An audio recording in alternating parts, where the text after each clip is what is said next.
Alright, I haven't done one of these in a bit. It's a tech review, specifically gaming tech. I'm sorry if I sound a little bit weird, I'm a little bit sick. But today, we're talking about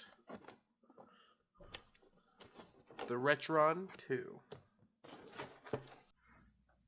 Retron 2 is actually pretty cool. Got a nice little sleek design with the protective dust flaps that you can see house the cartridge slots.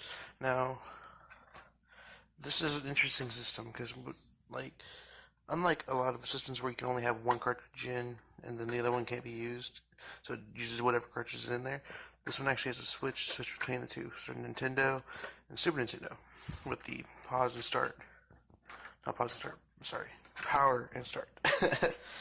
Now, the eject only applies for the Super Nintendo, which is standard. It's got the lifts to push it up. Now, this is a system on a chip, so it's a hardware emulation system, not a software emulation system.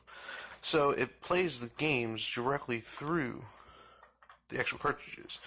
Now, this little guy right here is an infrared slot. Now, mine doesn't have it activated, but there were versions that did. And it's got the controller ports on the sides, so you can use the original cords.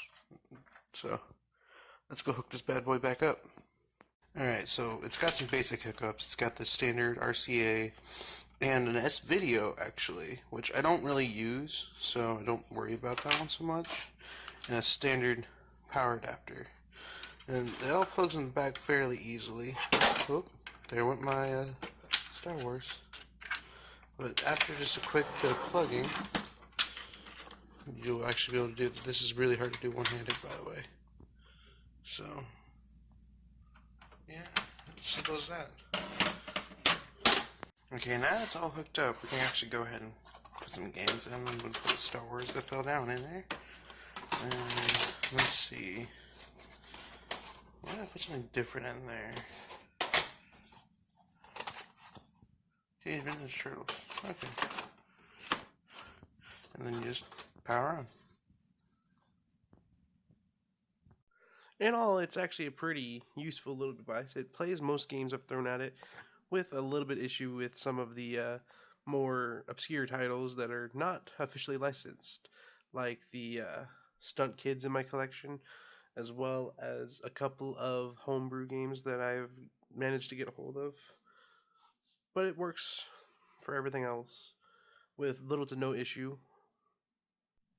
Now, with this system, it's a bit weird, but it does have a little bit of a snugness to the NES cartridge slot. Like, I literally can't pull it out one-handed. I have to push down the other for it to work. So that might be a thing for some people. I thought I would show it here, just so you're aware of it.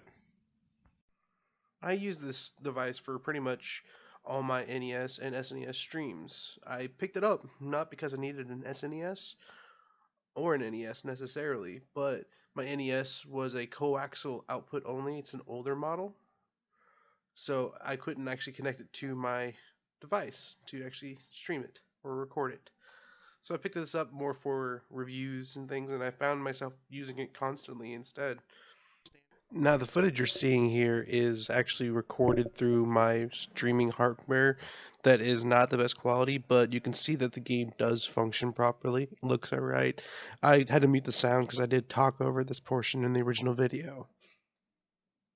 In all, I'd give this little guy 5 potatoes. Definitely worth picking up if you are looking for a Nintendo and a Super Nintendo and you don't necessarily care about the HD. If you're using an old CRT monitor or if you have a pretty good HD TV that has the ability to upscale properly, it's actually very, very much worth picking up. It's not super expensive. I paid 50 for mine. My friend Spanky paid about the same. Um, Now the controls that came with it, mine only came with the Super Nintendo controller. It was the standard look, black and white, black and red though. The newer ones, because of the copyright from Nintendo, no longer look like the classic controllers. They look different, but they still function fine. Um, I still would recommend picking up a different set of controllers. Nothing against the controllers that came with it. It's just I want the classic feel. So yeah, I give this whole thing a 5 potatoes rating, and I hope that in the future I can actually upgrade to an HD system. I'm looking at the Retron HD. If I get that, I'll let you guys know. But thank you guys for watching the video, and remember, always follow your dreams. Peace, peace.